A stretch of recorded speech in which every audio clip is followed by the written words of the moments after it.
The Guardians have added a lot to the last two drafts, but it was Nick Kurtz who won the Rookie of the Year in 2025. Baseball America's Geoff Pontes will tell us if the Guardians have any regrets about their draft and if they changed their approach. Tanner Bobby of the Guardians, and you're listening to Locked On Guardians. You are Locked On Guardians, your daily podcast on the Cleveland Guardians. Part of the Locked On Podcast Network, your team every day. What is up, Guardians fans? Thanks for hanging out with us for the next half hour. We on Locked On Guardians, the only daily podcast that covers your team every day, from the majors, the minors, the draft, and everything in between. Part of the Locked On Podcast Network, now the #1 sports podcast network. I'm Justin Lada, one of your two hosts here for the last 3 years and counting. My friend and co-host Jeff Ellis, and I've been writing about Guardians prospects since 2007. As you mentioned, I'm Jeff Ellis. I've been here since Locked On expanded into baseball 1,600 episodes ago. Before that, I was a national writer at Scouting 24/7, focused on prospects and the draft. I want to thank you for making today's episode your first listen today and everywhere it is you get podcasts, as well as a big shout out to all of our everydayers joining us during the off season, still 5 days a week. Thank you all. Yes, couldn't be here without you. And joining us today is our good friend and our most frequent guest, Geoff Pontes from Baseball America. Always fun to talk ball with any time of year, and always drops a ton of good knowledge you need to know about the Guardians and baseball every time he is on. Thanks for hanging out with us, Jeff. Yeah, guys, glad to be back. Been a little while since I was on the show. Had with you guys. We always have a good conversation ahead of time before we even jump on. Right? Yeah, wish we could record those. We got a jam-packed episode though on draft and player development today. We'll ask Jeff to weigh in on the Guardians and if they're too risk averse or if that's just a league-wide issue. In a little bit, we'll debate if the Guardians have changed their player acquisition or development philosophy based on the 2025 draft. But we're going to start off by looking at where the 2024 draft class is now, and if the Guardians should have any regrets about the draft where they took Travis Bazzana, #1 overall. And this episode of Locked On Guardians is brought to you by FanDuel. Right now, new customers can bet just $5, and if your bet wins, you'll get $300 in bonus bets to use across the app. Download the FanDuel app today. Now, obviously, we're not calling Travis Bazzana a bad pick or a bust, but there is a sentiment out there that, hey, Nick Kurtz was great. And Jeff Ellis knows when the Guardians won the draft lottery, I was like, all right, Merry Kurtzmas. This is the guy. He was always my guy. But I came up with that. Did you come up with Merry Kurtzmas? I did. Okay.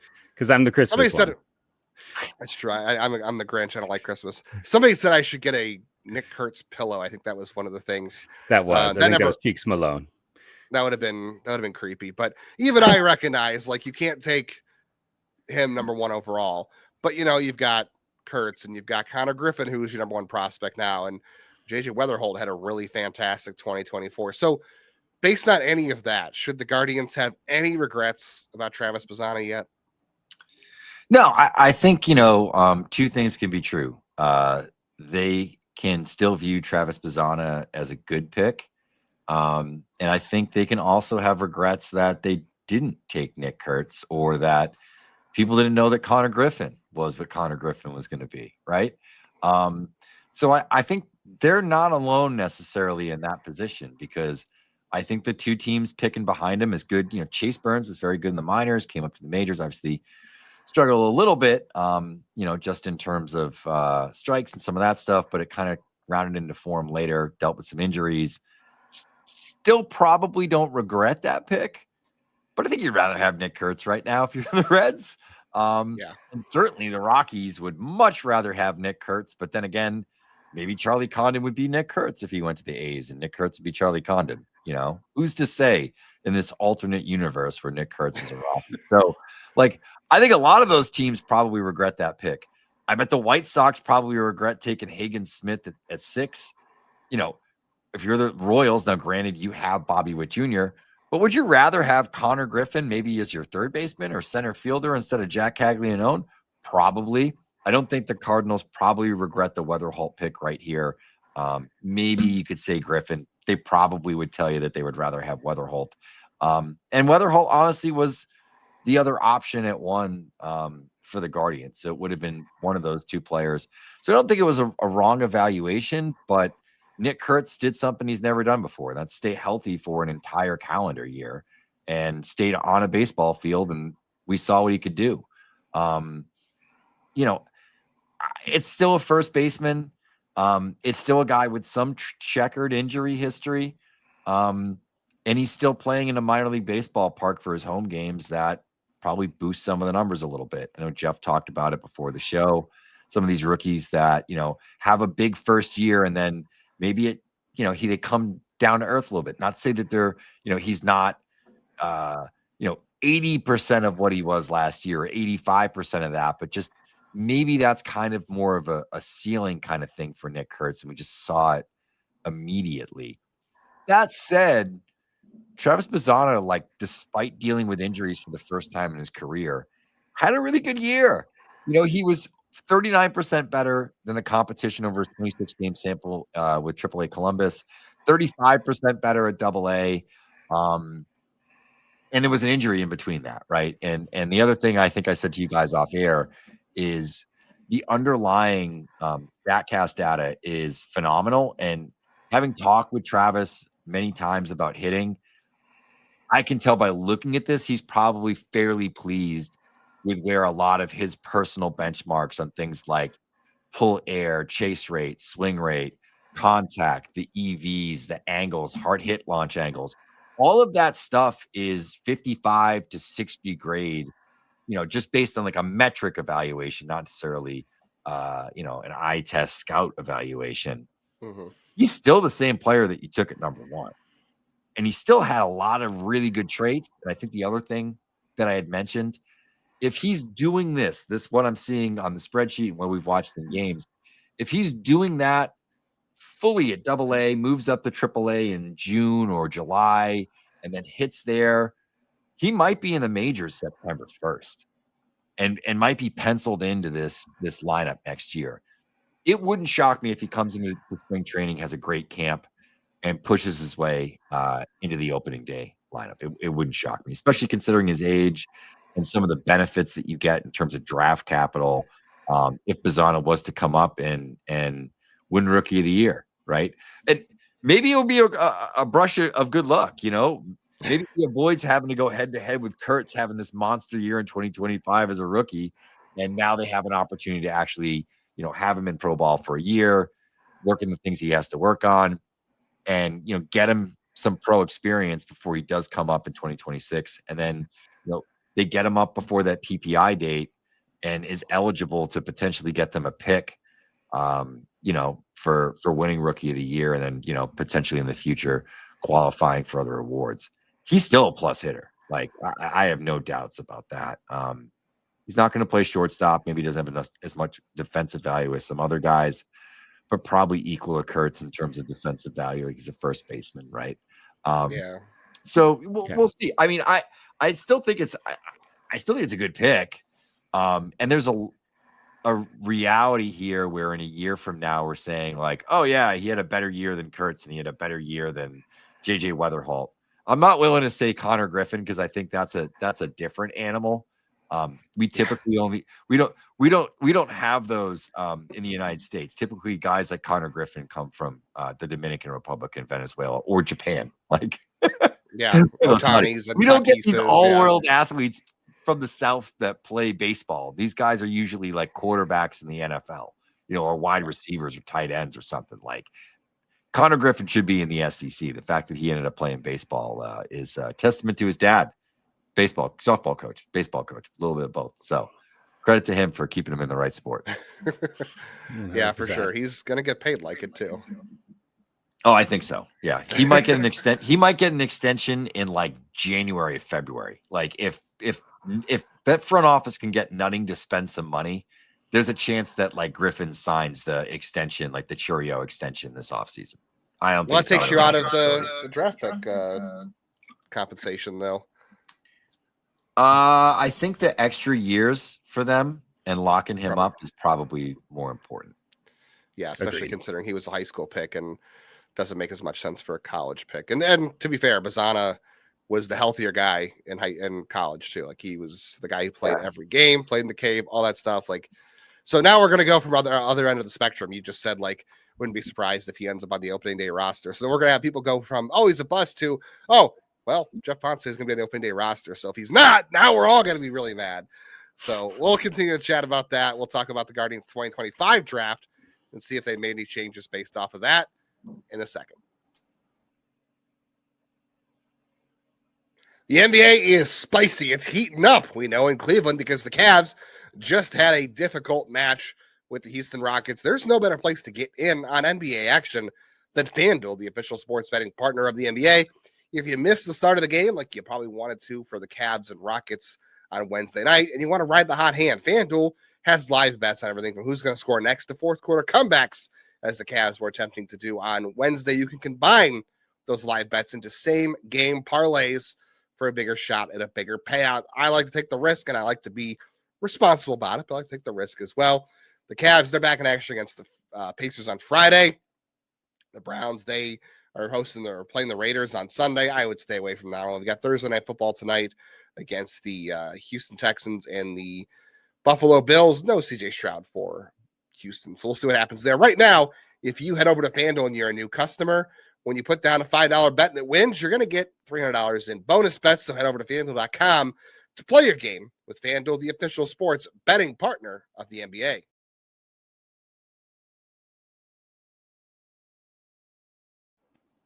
As always, want to thank you for making Locked On Guardians your first listen today, every day, wherever you get podcasts.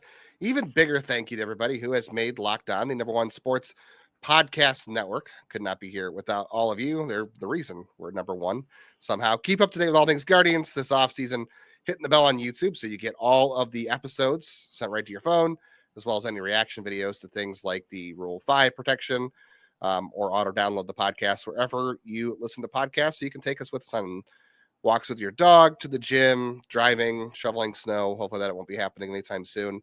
But keep your show in your feed no matter what during the holiday season. Also, make sure to check out Geoff Pontes' work at Baseball America as well. Highly, highly recommended. I get the magazine. I get the Prospect Annual. I read everything over there. So I consume this product myself, and I endorse it 100%. I would put a sign in my yard for that. How about that? I'm not a big, there you go. Sign. Yeah, that would be my first one ever. I'll do that. I appreciate it. Not if Travis Bazzana is not on the opening day roster, because as Geoff predicted. So we're going to hold him to that. We're going to come back in March and say, well, it didn't happen. And then we'll never have Geoff back on again. No, I'm kidding.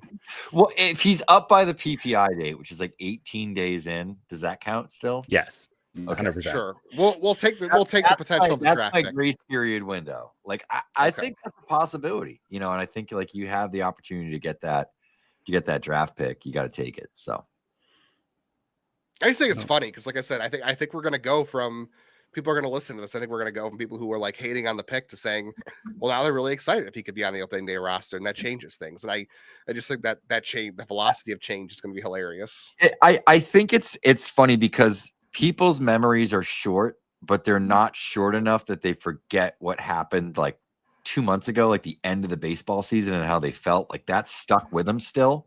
That doesn't go away until like the holidays happen in January and like NFL playoffs, and then their minds are just erased, and then they forget everything that happened 2 months ago.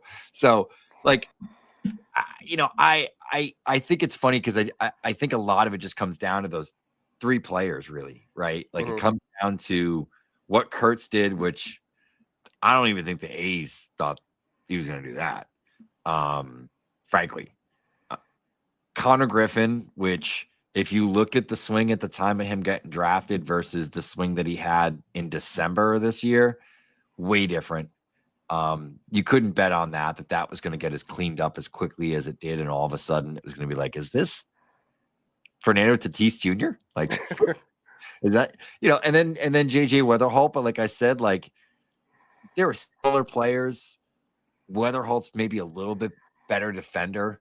Has a little bit maybe more raw power, but they're not that different. Like if they had similar production next year, it wouldn't be shocking, especially when, Weatherholt's having to hit in St. Louis versus Bazzana having to hit in Cleveland. I don't think that would be that much of a shock either. Like, I don't think he's that far behind. He missed a couple of months with some oblique injuries, and those are tricky.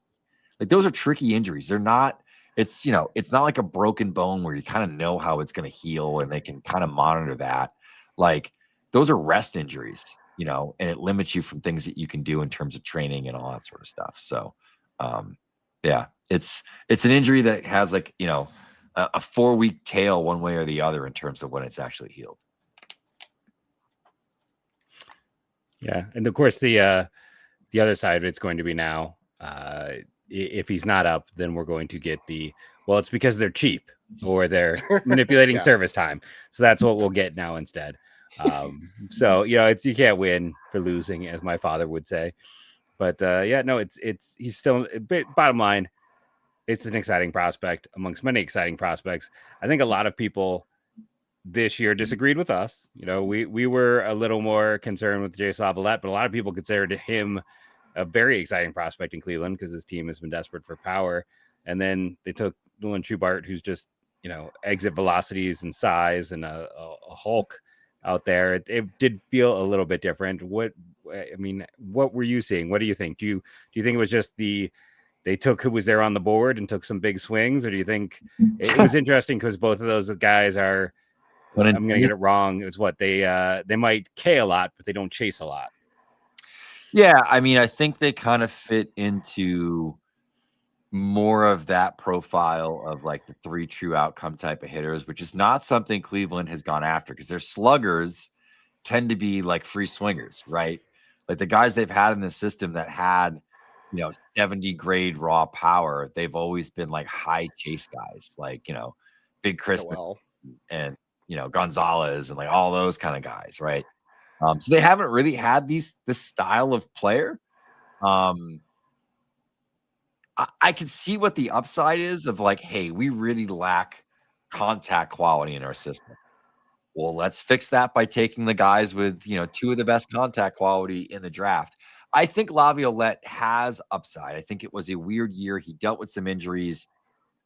Schloss running to Texas from Texas A&M and having to deal with a change of the coaching staff. And like, we don't know what the player development behind the scenes was like all that kind of stuff with A&M. I'm maybe able to give him a little bit of a mulligan on some of the struggles that he had.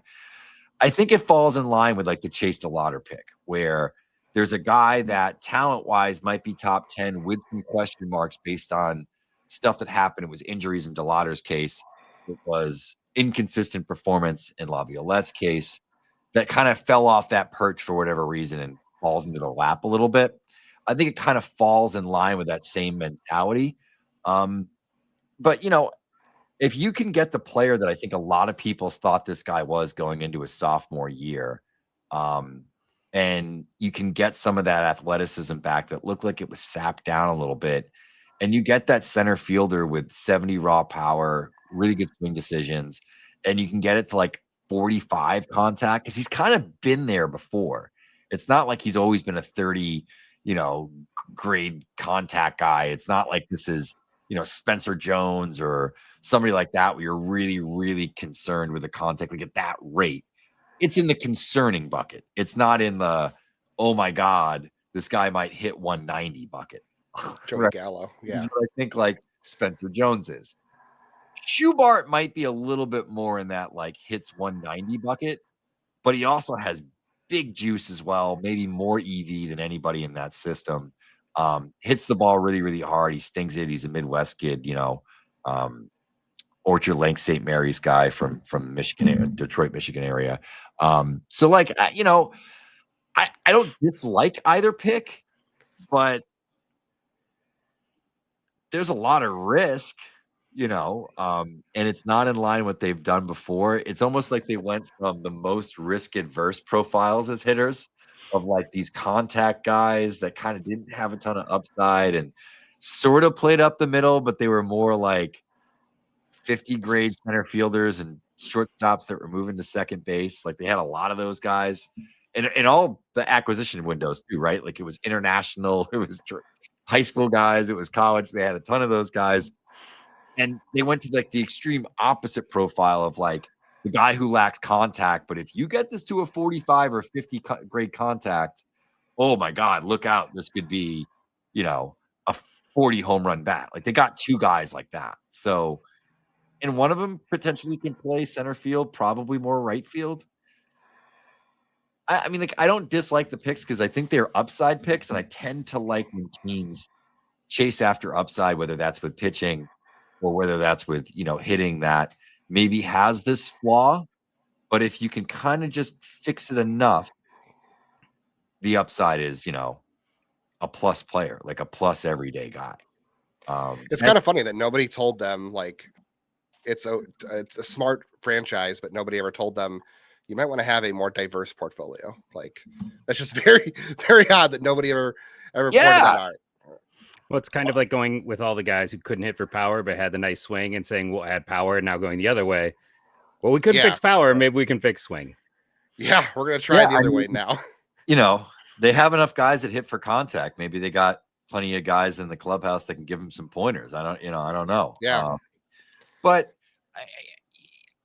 I think they've gotten a little bit more exciting in terms of the types of players they've gone after over the last couple of years. Like even the high school pitchers that they went after in the 24 draft, there's a lot of exciting, there's a lot of excitement around those guys, like big high spin breaking balls, guys that throw hard in high school.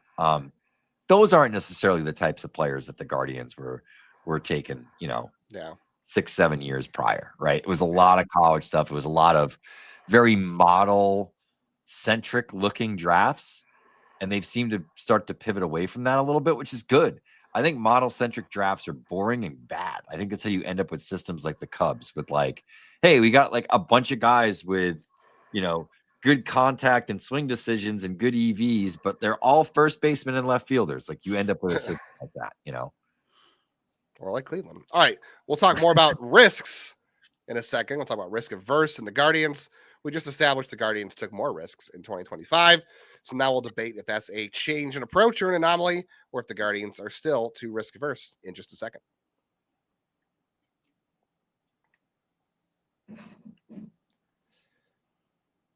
If you need more Guardians baseball or just baseball talk in general to warm you up during the winter, I know we all do here these days, you can follow Jeff Ellis at Jeff MLB Draft, myself everywhere at JL_baseball or JL Baseball. You can follow Geoff Pontes at Geoff Pontes BA. That's Jeff spelled a different way. The other way. Geoff Pontes BA everywhere else. Or like his cousin Blaze Pontes. You can join the Locked On Guardians. I know it's Insiders Club. my phonetic cousin Cody Pontes is coming over from NPB. Oh yeah, it's pretty good too. Or NPB, He right? looks fun. KBO. It's KBO, I think. Yeah, it was a KBO. It's not NPB. Yeah, it's Sorry, KBO. Anthony K's coming over from NPB. That's who the Yes. American is. It's coming back. Yes. All right. So he says it correctly, Cody Pontes, right? Blaze Pontes says it incorrectly, but I've noticed this I'm Portuguese, and I've noticed this with Portuguese last names in the West Coast is they jack them all up. They make them sound, they pronounce them like Hispanic surnames, and like we don't say syllables. We don't enunciate that much. We swallow our syllables, all right, in Portuguese. Blah, blah, blah, blah. It sounds like mumbled Spanish, all right? So I think it's Pontes, it means bridge. So my name is like technically Jeff Bridges. So I am actually the dude. I'm the big. Oh, all right. The dude abides. I like that. Yeah, my name translates to Jeff Bridges. All right, look at that. All right, we could say we had Jeff Bridges on the show. You and can. we'll be very confused, but that would be a bucket list for me too. I mean, having you on's great, but having the dude on the show would be. Can we put him in our thumbnail and just confuse people? Yeah, just do that. Actually, people. Yeah, it's not technically wrong. It's not false advertising. Yeah, it's not. It's clickbait, is what it is. It's clickbait. People get mad at us for that. All right, so you just mentioned kind of before that the Guardians kind of shifted direction. So you think that was more of a shift than an anomaly in terms of, that because, well, I guess that's not really a shift because you just mentioned like Chase DeLauder. That's what they do in the first round. They take Brady Aiken. They take Daniel Espino. They take Chase DeLauder. They take Jace LaViolette. Schubart was a bit of a difference, but they still took, Luke Hill. They still took their normal types after that. So their first round is consistently risky. And then after that, they go into conservative mode, I would say. So maybe it wasn't as much of an approach change as it was the same thing with a different type of player. But do you think overall they've been too risk averse? Like we've had a lot of Quans, Freemans, Arnie Clement, but then we've had, Alfonso Rosario, we've had Jace LaViolette, Schubart, and Cleo Watson, is kind of a risk too. Like, do you think they're trending a little more in that direction? Do they need to trend more in that direction? Yeah, how could we call a team that has Khalil Watson on the 40-man roster risk averse, right? They took a Yes. chance on him when nobody else wanted to, and they've now reaped the rewards. He's turned into a pretty decent player. Yeah, I mean, I think overall it's still a function of the market, and it's a function of the type of revenue that the Guardians are going to generate versus other teams that maybe can take bigger risks. I think that they can take risks with pitchers, right? In terms of the draft. I think with hitters, and we see this kind of with like the Rays too, and some of these other teams, if they miss on bats, it kind of hurts them a little bit more because the guys that are going to make impact, the kind of bats that you need to be able to take shots on in the first round and nail, right? Like you got to find some 60s. You got to find some potential all-stars in the draft, or in the international market.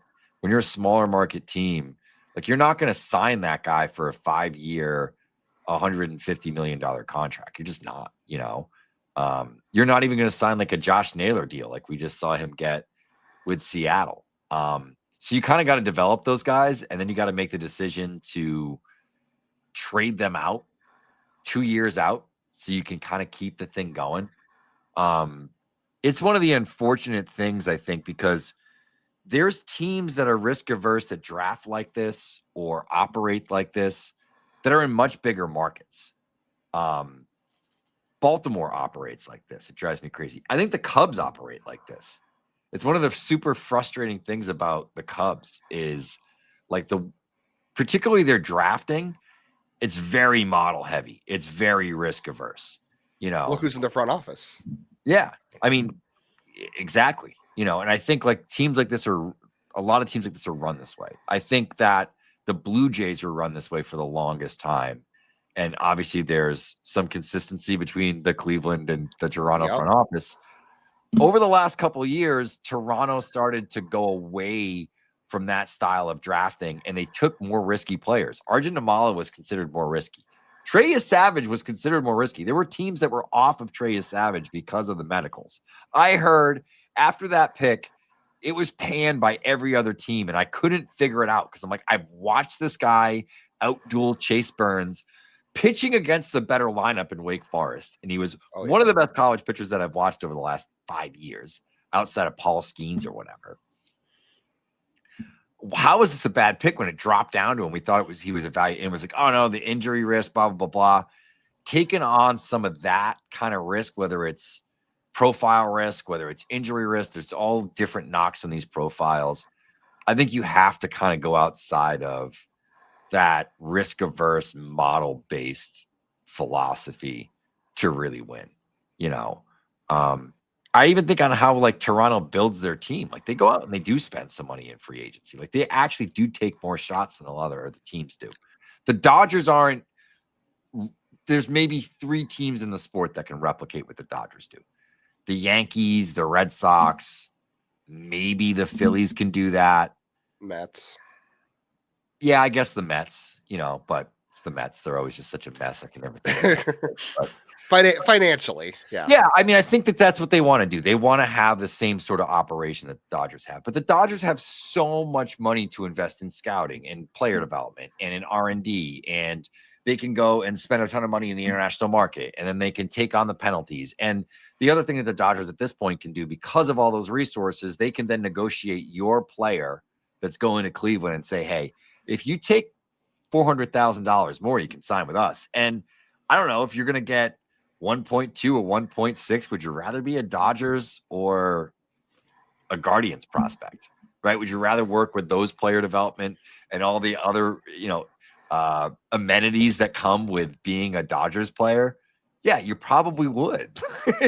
Maybe you wouldn't. Like, it depends on your situation. Most baseball players in America grow up with a lot of money, but yeah, I mean, I think that there's some other things at play here that make it harder. And maybe I'm not articulating this in the most eloquent way, but like, I think there's some other elements just with like as much as we want to say, oh, every team can spend a ton of money, there are limited budgets. Like when we do see some sort of revenue dollars or some estimates on what revenue dollars are, Cleveland's a lot lower than some of these other big teams. And like, it's the product of the market. And, the fact that they haven't won big, maybe if they win a World Series, things change. But it's not like Fenway Park where, there's nothing else to do in Boston in the middle of the summer and everybody's hanging out in that section of the city and doing stuff, it's not like that. So I don't know, I wonder if it's a solvable problem. And I think it's something that's just always lurking behind the scenes that they got to navigate. They got to hit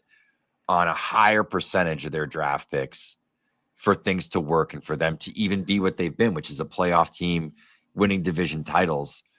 They got, they maybe have to take, the 10% risk player versus the 40% risk player more often than not for this all to work and to have the depth, etc.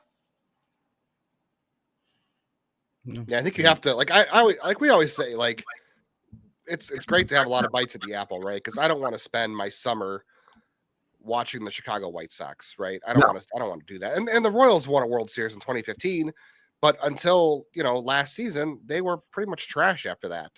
I don't want to spend my summer doing that either. So like I appreciate the approach that, hey, we're gonna win. I know nobody liked Jerry DiPoto's thing of 54% of games over, a stretch of 5 years, whatever. Yeah. But like Milwaukee and Cleveland, they're consistently 85 to 90 win teams. They make the playoffs, they win divisions. And I know a lot of people are like, well, that's great and all, but I want a World Series. And I do too. So I think like I appreciate that approach, but I do think like a lot of what's going to hold them back from getting over the edge is probably taking a few more risks than they already do. That's because like you said, you're not going to match the Dodgers. You're not going to match the Yankees or the Red Sox. And the way to beat them is you're going to have to take a few more risks in order to reach that level and trust that the rest of your infrastructure holds and you make the right decisions to balance those things out. Yeah. I mean, it feels like their approach has always been like quantity over quality, right? Like that's what we've seen in trades and everything else. And it feels like maybe and that's been successful in a lot of ways, but like it hasn't gotten them quite there. It feels like maybe you need to mix it up a bit more. Is kind of some of what we're hearing to a degree. It's like, you still want to do quantity sometimes, it's great, but maybe occasionally go for quality. And we've seen a little bit more of that, right? Like things like getting Morgan for Rosario a year ago. The 1-to-1 deal was something we had really never seen from this org. So there's some shifting, I think we see. Yeah. Manzardo and the Savali deal, that sort of thing. Yeah. And that worked out okay for them. All right, so pumps last year. Yeah. I mean, I think he'll be better in 2025 or 2026 as well. I think there's a lot of upside still. And he was in that profile. Better against lefties than people realize. He was. I mean, better he had a great stretch. Sure. Yeah, he had a great stretch to start the year and then kind of cooled off and then picked things back up. But it was literally his first full year in the majors. Like for what he did for his first full year, like I would say that worked out pretty well. I mean, he wasn't what we expected, but we ended up being pretty good. And I believe he had a higher WOBA against lefties than definitely Vinny Pasquantino. And I want to say the other one was maybe Michael Busch. So it was not terrible then. No. Both those guys were so great. I do like Pasquantino. He's a fun Twitter follow, I will say, for what Twitter is these days. He's hilarious. I have a weird history of not liking Royals players, but he is a gem that I'm forced to love, I will say. He is. He's a lot of fun. Just a great personality. Fun to follow. He is. Yeah. Well, it is the holiday season. If you've got a baseball fan in your life, I highly recommend a subscription to Baseball America. If you are looking for gifts for somebody out there, can't recommend that enough. And if you think it's a terrible idea, you can come back and ask me for the money. I'll pay for it because I'll put my money where my mouth is. I think it's a great thing. Maybe I'll even buy one and give it away this year to a listener. We'll see. Maybe we'll run some kind of contest and we'll see what we can do with that. I don't know. I got some ideas on things I want to do. I'll be back with you tomorrow. Jeff Ellis gets the day off. Geoff Pontes never gets a day off because he's either bowling or doing baseball podcasts. But we'll talk more about trades, transactions. We didn't get to do Trade Talk Thursday, but we will do Fantasy Friday. and we'll do, Brandon Lowe. We'll talk about Brandon Nimmo. We'll talk about Adolis Garcia, Tyler O'Neill. And if you got some names you want to talk about in the trade realm, let me know, and I will chat all about them and how Rob Manfred cost Major League Baseball millions of dollars in TV revenue. I'll talk about that tomorrow too. As always, thank you all for joining us. Rate and review, do all the things you need to do. And go Guardians, go. It's a league.